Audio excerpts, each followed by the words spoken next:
नमस्कार दोस्तों, आप सभी का बहुत बहुत स्वागत है हमारे YouTube चैनल पणिजी ऑनलाइन में। दोस्तों मैं शशांक और मैं आज आपके लिए लेकर आया हूँ श्री महाशिवरात्रि व्रत कथा। दोस्तों व्रत करना, कथा पढ़ना या कथा सुनना एक ही बराबर महत्व देता है। दोस्तों कथा अधूरी है व्रत के बिना और व्रत अधूरा है कथा के बिना। तो दोस्तों श्री महाशिवरात्रि व्रत कथा शास्त्र एवं पुराणानुसार निश्चित व्यापनी रात्रि के अष्टम मुहूर्त फाल्गुन कृष्ण चतुर्थी को श्री महाशिवरात्रि का सर्व कल्याणकारी व्रत किया जाता है। आगामी वर्ष यह व्रत 24 फरवरी 2017 को निश्चित व्यापनी है, इसलिए यह व्रत इसी दिन ग्रह होगा। 24 या 25 फरवरी को निश्चित काल अर्थात रात्रिमान का अष्टम मुहूर्त भारतीय सेंट्रल टाइम अनुसार लगभग 24:11 से 25:02 तक होगा। 24 फरवरी शुक्रवार को श्री महाशिवरात्रि व्रत को रखकर काले तिल सहित स्नान करके रात्रि में भगवान श्री शिव शंकर की विधिपूर्वक श्री शिव स्त्रोत से पूजा करने पर अश्वमेध यज्ञ तुल फल प्राप्त होता है। व्रत के उद्यापन में ब्राह्मण को भोजन करवाना चाहिए। महाशिवरात्रि के विषय में विभिन्न मत हैं। कुछ विद्वानों का मत है कि आज के ही दिन शिवजी और माता पार्वती विवाह सूत्र में बंधे थे, जबकि अन्य कुछ विद्वान ऐसा मानते हैं कि आज के ही दिन शिवजी ने कालकूट नाम का विष पिया था, जो सागर मंथन के समय समुद्र से निकला था। ज्ञात है कि यह समुद्र मंथन देवताओं और असुरों ने अमृत प्राप्ति के लिए किया था। एक शिकारी की कथा भी इस त्यौहार के साथ जुड़ी हुई है कि कैसे उसके अनजाने में की हुई पूजा से प्रसन्न होकर भगवान ने उस पर अपनी असीम कृपा की थी। यह कथा पौराणिक शिव पुराण में भी संकलित है। तो आइए हम कथा प्रारंभ करते हैं। एक बार माता पार्वती जी ने भगवान शिव शंकर से पूछा, ऐसा कौन सा श्रेष्ठ तथा सरल व्रत है, पूजा है जिससे मृत्युलोक के प्राणी आपकी कृपा सहज ही प्राप्त कर लेते हैं। उत्तर में शिवजी ने पार्वती को शिवरात्रि के व्रत का विधान बताकर कहा कि एक बार चित्रभानु नाम का एक शिकारी था। पशुओं की हत्या करके वह अपने कुटुंब को पालता था।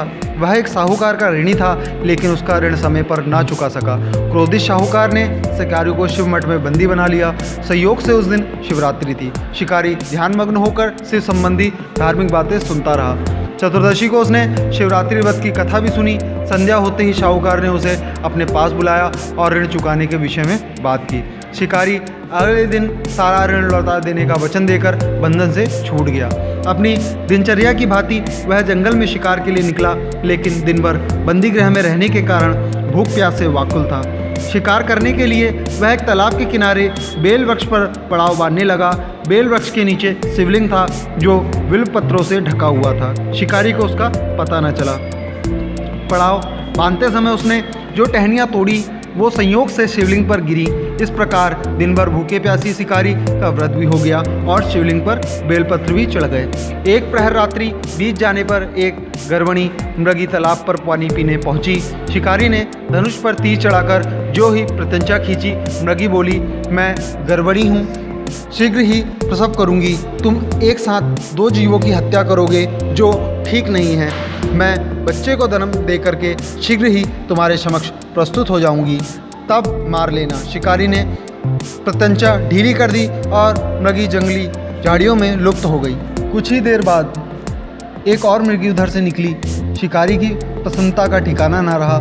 समीप आने पर उसने धनुष पर बाण चढ़ाया। तब उसे देख मृगी ने विनम्रतापूर्वक निवेदन किया, हे पारधी, मैं थोड़ी देर पहले ऋतु से निवृत्त हुई हूँ, कामातुर गृहिणी हूँ, अपने प्रिय की खोज में भटक रही हूँ। मैं अपने पति से मिलकर शीघ्र ही तुम्हारे पास आ जाऊँगी।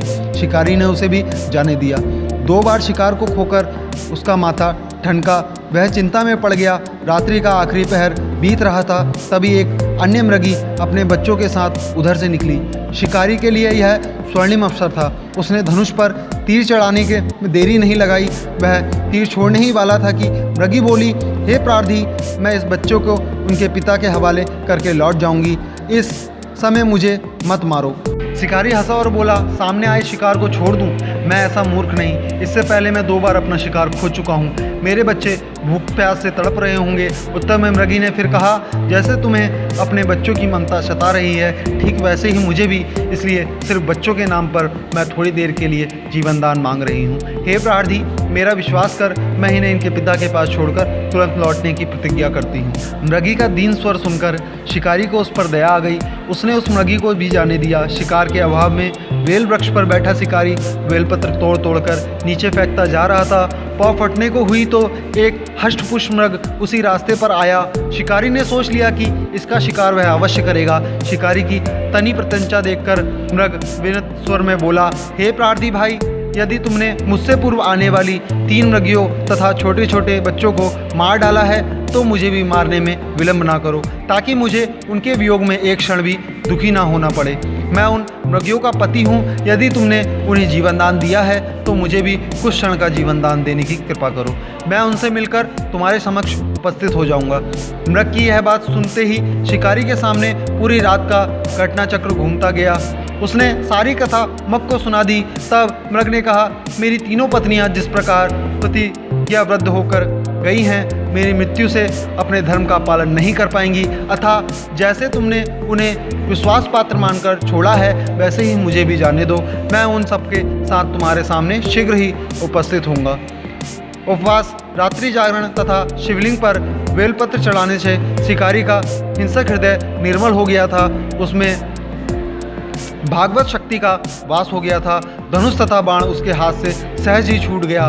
भगवान शिव की अनुकंपा से उसका हिंसक हृदय करुणाविण भावों से भर गया। वह अपने अतीत के कर्मों को याद करके पश्चाताप की ज्वाला में जलने लगा। थोड़ी ही देर बाद वह मृग सपरिवार शिकारी के समक्ष उपस्थित हो गया ताकि वह उनका शिकार कर सके, किंतु जंगली पशुओं की ऐसी सत्यता, सात्विकता एवं सामूहिक प्रेम भावना देखकर शिकारी को बड़ी ग्लानि हुई। उसके नेत्रों से आंसुओं की झड़ी लग गई। उस मृग परिवार को न मारकर शिकारी ने अपने कठोर हृदय को जीव हिंसा से हटा सदा के लिए कोमल एवं दयालु बना लिया। देवलोक से समस्त देव सहज भी इस घटना को देख रहे थे। घटना की परिणति होते ही देवी देवताओं ने पुष्प वर्षा की। तब शिकारी तथा मृग पर सपरिवार मोक्ष को प्राप्त हुए। जयकारा वीर बजरंगी, हर हर महादेव। अगर आपको वीडियो में कुछ समझ में ना आया हो तो नीचे डिस्क्रिप्शन में वेबसाइट का लिंक दिया है, उसे ओपन करके आप सारी कथा पढ़ सकते हैं। दोस्तों, अगर आपको कोई प्रश्न है तो वो आप हमसे कमेंट्स बॉक्स में पूछ सकते हैं। अगर आपको हमारी वीडियो अच्छी लगे तो वीडियो को लाइक करें, शेयर करें और हमारे चैनल को सब्सक्राइब करें। दोस्तों, सब्सक्राइब करने के बाद में चैनल के बगल में घंटी बजाना ना भूलें। घंटी बजाने से आप सभी को हमारी हर नई वीडियो का नोटिफिकेशन तुरंत मिलते रहेगा। दोस्तों, मैं बहुत ही अच्छी कथाएँ, ज्योतिष से रिलेटेड सारी जानकारी, हस्त रेखा ज्ञान, कुंडली ज्ञान, ये सभी चीज़ें मैं आप सभी के लिए लाते रहता हूँ। तो कृपया कर हमें सब्सक्राइब करें, हमसे जुड़े रहें। दोस्तों, वीडियो देखने के लिए धन्यवाद। मिलते हैं अगली वीडियो में। थैंक यू दोस्तों।